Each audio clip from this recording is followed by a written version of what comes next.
क्या वक्फ संशोधन बिल नीतीश कुमार की सरकार को बिहार में गिरा देगा? क्या बिहार में चुनाव से पहले नीतीश कुमार का मुख्यमंत्री पद से हटना तय मान लिया जाएगा? दरअसल वक्फ संशोधन बिल जो लोकसभा और राज्यसभा में पास होने के बाद जिसे कानूनी रूप से मंजूरी मिल जाती है, इसके बाद देखा जाता है कि बिहार में नीतीश कुमार की पार्टी से कई इस्तीफे नेताओं के देखने को मिलते हैं, जहां लगभग 15 से 20 मुस्लिम नेताओं ने नीतीश कुमार पर इल्जाम लगाते हुए इस्तीफा सौंप दिया। ये कहा गया कि नीतीश कुमार अपने आप को सेकुलर पार्टियां कहती है। नीतीश कुमार ये दावा करते हैं कि उनकी पार्टी हर धर्म के लिए कार्य करती है और हर धर्म नीतीश कुमार को पसंद करता है। ऐसे में बिहार की राजनीति में देखा जाए तो नीतीश कुमार अब वक्फ संशोधन बिल के समर्थन में उतरने के बाद अपने ही पैर पर कुल्हाड़ी मारते हुए नजर आए। अब इसका फायदा क्या लालू प्रसाद यादव की पार्टी उठाएगी? क्या इसका फायदा महागठबंधन उठाता हुआ नजर आएगा? क्या जिन नेताओं ने इस्तीफा सौंपा है वो क्या अब आरजेडी का रुख करते हुए नजर आएंगे? बड़ा सवाल बिहार की राजनीति से जुड़ जाता है। चुनाव से पहले तमाम सवालों के जवाब लेंगे। मेरे साथ मेरे सहयोगी सिराज जुड़ चुके हैं। सिराज, जहां एक वक्त पर नीतीश कुमार ने ये कहा था, इफ्तार पार्टी का आयोजन किया था, मुसलमान वोट बैंक साधने के लिए इफ्तार के जरिए एक शुरुआत वो करते हुए नजर आए थे। इसके बाद देखा जाए तो नीतीश कुमार ने यह भी कहा था कि वक्फ बिल पास नहीं होगा जब तक हमारी शर्तों को नहीं माना जाएगा। क्या नीतीश कुमार ने जो दावे वादे मुस्लिम संगठनों को लेकर किए थे और ये कहा था कि हम सभी धर्मों के साथ हैं, क्या नीतीश कुमार का बिल का समर्थन करना क्या उनके लिए भारी पड़ रहा है? जाहिर सी बात है नाज़मीन, जिस तरीके से नीतीश कुमार की पार्टी जेडीयू ने वक्फ संशोधन बिल का समर्थन किया है, उसके बाद लगातार जेडीयू से कई जो मुस्लिम नेता हैं उन्होंने इस्तीफा दिया है और लगातार ये सिलसिला जो है थमने का नाम नहीं ले रहा है। जेडीयू को बड़े पैमाने पर इससे नुकसान होने की संभावना है, क्योंकि जेडीयू जो है वो क्षेत्रीय पार्टी है और कहीं ना कहीं उसका बिहार में वोट बैंक है। किसी और राज्य में उसका वोट उतना ज्यादा नहीं है कि वो अपने बल पर जो है चुनाव जीत सके। बिहार एकमात्र ऐसा राज्य है जहां पर नीतीश कुमार की पार्टी का दबदबा है, लेकिन क्षेत्रीय पार्टियों का जो दबदबा है वो इस लिहाज से होता है क्योंकि तमाम जाति समुदाय वर्ग के लोग आपके साथ जुड़ते हैं। लेकिन नीतीश कुमार की पार्टी ने जिस तरीके से वक्फ संशोधन बिल का समर्थन किया है, उससे मुस्लिम जो समाज है उसमें काफी ज्यादा नाराजगी देखी जा रही है। और नाराजगी तो पहले से ही लगातार देखी जा रही थी।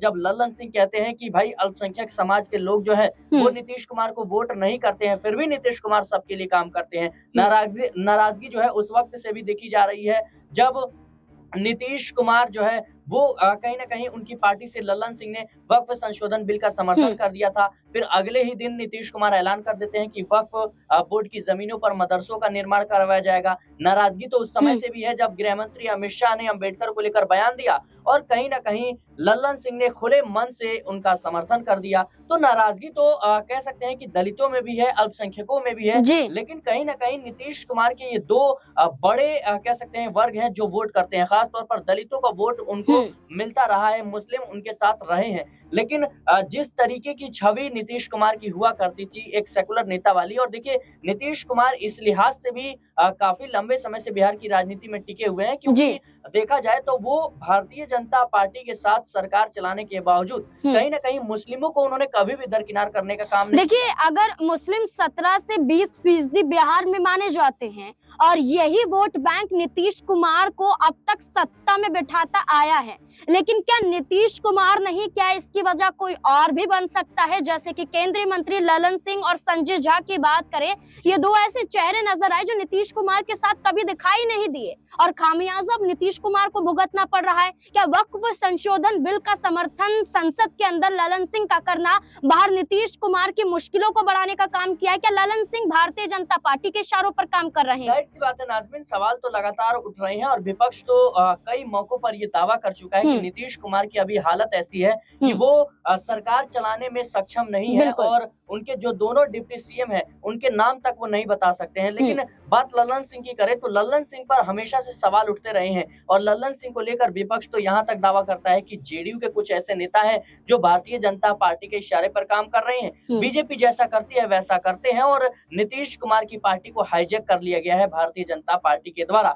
तो मुझे लगता है कि जिस तरीके से वक्फ संशोधन बिल का समर्थन लल्लन सिंह ने करा वो एक अलग बात है, लेकिन जो उनकी बयानबाजी रही थी वो अपने आप में कई सियासी संकेत दे रही है। खास तौर पर देखा जाए तो जिन नेताओं ने इस्तीफा दिया है उनमें से ज्यादातर नेताओं का ये कहना है कि जब लल्लन सिंह सदन में जो है भाषण दे रहे थे वक्फ संशोधन बिल के समर्थन में, तो ऐसा नहीं लग रहा था कि कोई नीतीश कुमार का करीबी नेता भाषण दे रहा है, कोई कह सकते हैं जेडीयू का नेता भाषण दे रहा है। ऐसा लग रहा था कि भारतीय जनता पार्टी का एक पुराना नेता, एक बड़ा नेता भाषण दे रहा है। और जिस तरीके से लल्लन सिंह का रुख रहा है, पहले भी इसको लेकर सवाल उठते रहे हैं। जाहिर सी बात है, चाहे वो अंबेडकर विवाद को लेकर हो या फिर मुस्लिम मतदाताओं को लेकर हो, वक्फ संशोधन बिल को लेकर के हो।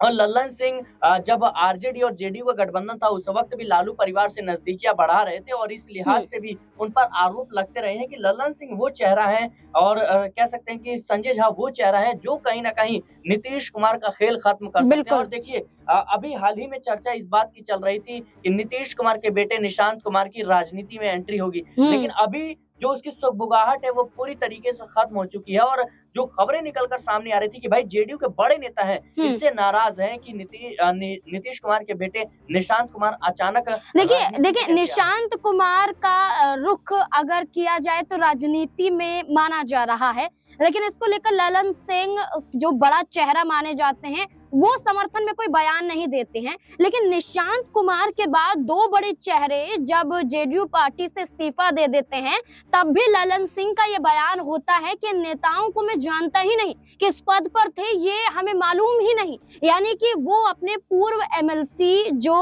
गुलाम रसूल बलियावी हैं उन्हें पहचानने का इनकार करते हुए नजर आए। कासिम अंसारी जो बड़े यहाँ पर चेहरा नजर आते हैं, मुस्लिम नेता कहे जाते हैं, उन्हें पहचानने से इनकार कर देते हैं। तो क्या नीतीश कुमार जो अपने नेताओं को इकट्ठा करते हैं वही लल्लन सिंह क्या नीतीश कुमार की पार्टी को तोड़ने के लिए ऐसे उलझुल बयान दे रहे हैं? जाहिर सी बात है नाज़मीन, ये अपने आप में कई सवाल खड़े कर रहा है कि क्या लल्लन सिंह अपने पार्टी के नेताओं को नहीं जानते हैं? क्या लल्लन सिंह जानबूझकर ऐसी बयानबाजी कर रहे हैं जिससे पार्टी में फूट पड़ती हुई नजर आए? लल्लन सिंह का ये कहना कि मैं इन नेताओं को जानता नहीं हूँ, ये नेता जो है जेडीयू से इनका कोई ताल्लुकात नहीं है, तो कहीं ना कहीं देखा जाए तो ये सवाल खड़े कर रहा है। और नीतीश कुमार को अब चिंतन मंथन करने की जरूरत है। सवाल इस बात को लेकर उठ रहे हैं कि क्या नीतीश कुमार ने वाकई में वक्फ संशोधन बिल को लेकर समर्थन दिया था, क्योंकि नीतीश कुमार के जो हाव भाव नजर आ रहे हैं ऐसा लग रहा है कि उन्हें गुमराह करने की कोशिश हो रही है। लगातार विपक्ष इस बात के दावे कर रहा है, लेकिन कहीं ना कहीं देखा जाए तो लल्लन सिंह ने जिस तरीके से ये बयान दिया है